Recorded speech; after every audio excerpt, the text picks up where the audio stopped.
欢迎来到巴巴娱乐呀频道，请订阅频道，所以大家不要错过当天最热门的新闻。我们今天的时事通讯包括以下内容：诚意的爆款剧《沉香如屑》与莲花楼双作品为什么能火出圈？一、演技革新，从剧抛脸到共情天花板的升维打击。一、微观细节的显微镜式表演，在《沉香如屑》中，诚意一人分饰应渊、唐周、玄烨三角，通过呼吸节奏、眼神焦点、肢体语言的差异化设计，将角色内核精准传递。例如，应渊的隐忍克制体现在喉结颤抖、吞咽血腥的细节，而唐周的少年义气则通过雀跃的脚尖、轻点瓦片展现。莲花楼中，李莲花的病弱感被拆解为膝盖弯曲角度、呼吸频率的精密控制，甚至咳嗽前的喉结颤动都成为角色沧桑感的注脚。二、演技的情绪解码器功能，诚意的演技已成为行业标杆。沉香如屑中，应渊凝视颜淡时瞳孔收缩与嘴角微扬的延迟，将野心与痴情融于一炉。莲花楼里，李莲花面对旧敌时从质疑到接受的心理转变，仅凭眼眶泛红与目光骤冷便完成叙事。网友戏称其演技解析视频播放量破500万，足见观众对其表演的深度参与。三、肉体与灵魂的双重献祭，为塑造莲花楼中李莲花的颓废感，诚意连续28天仅食水煮菜，受制下颌线割伤镜头流离中吐血戏更成为破碎美学天花板。通过血液流速与情绪关联度的实验性调整，将虐恋升华为人性光辉。这种苦行僧式创作打破了仙侠剧的悬浮感，赋予角色血肉真实。二、角色重构，古装赛道中的差异化生存法则。一、人设标签的精准破壁，沉香如屑应渊打破传统仙君的伪光正模板，以责任枷锁下的隐忍深情引发共鸣。天规戒律与个人情感的撕裂，让角色成为美强惨。莲花楼里莲花颠覆武侠男主高大全设定，以市井游医的慵懒智慧重构侠者内核。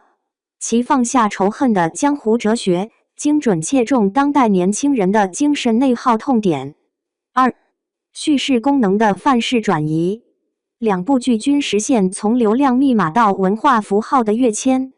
沉香如屑通过三生三世虐恋加悬疑探案的双线叙事，将仙侠剧推向情感史诗高度。莲花楼则以单元案件串联主线，开创武侠推理新类型，豆瓣开分 8.5。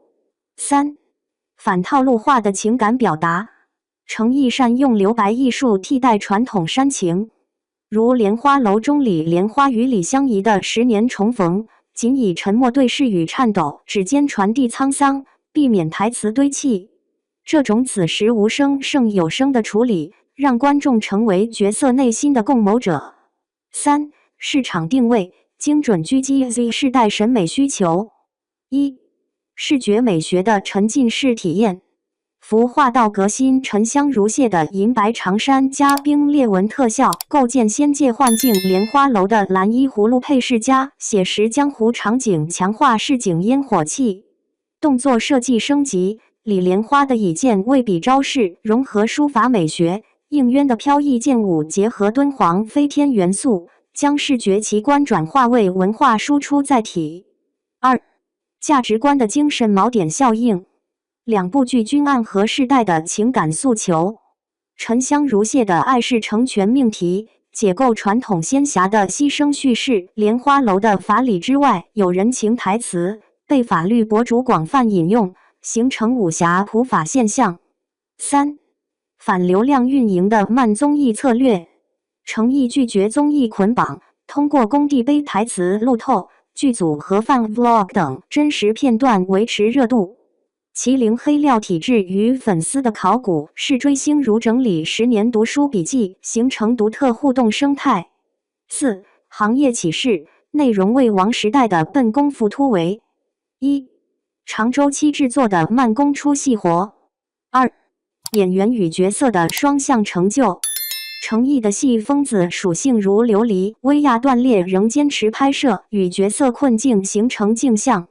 观众看到的不仅是表演，更是演员对职业的敬畏。3. 数据时代的反算法生存。在流量至上的环境中，程毅团队坚持零热搜营销，仅凭口碑发酵实现莲花楼播放量破50亿，证明优质内容自带引力，算法无法替代真诚。5. 未来展望，从破圈到建圈的可能性。程毅的成功为行业提供新范式，类型突破，从仙侠到武侠再到正剧底线或最高法背书，证明演员可通过角色转型拓宽赛道。文化赋能，其作品中的非遗元素如沉香如屑、古琴谱、传统礼仪，或将成为国潮传播新切口。产业革新，若持续深耕现实题材，有望带动影视行业从偶像经济向演技经济转型。程毅与沉香如屑、莲花楼的双向奔赴，本质是一场反流量实验，用笨拙的匠心对抗算法的浮躁，以真诚的表演重构观众信任。当行业陷入数据焦虑时，这对组合证明，最高级的爆火永远来自对初心的坚守。冷门剧深潜的隐藏宝藏，程毅在剧中饰演的地下党员，是其现代角色中最不像自己的尝试。无表情演技的挑战，面对敌人时，他摒弃古装剧的眼神戏，用嘴角紧绷加瞳孔无波的冷峻感塑造特工气质。有观众对比分析，同一演员，古装戏眼波流转，现代戏眼神如刀，毫无违和。牺牲戏的极致克制，结尾云红参牺牲前，程毅仅用手指缓缓垂落嘴角微扬的动作，传递出以命换信仰的悲壮。被央媒评价没有嚎哭，却让人心碎。历史厚重感的加持，剧中他与颖儿的地下工作场景，通过油灯下的密谈枪战中单手持枪的镜头语言，将个人命运与时代洪流交织，被历史学者称为小成本剧的史诗感。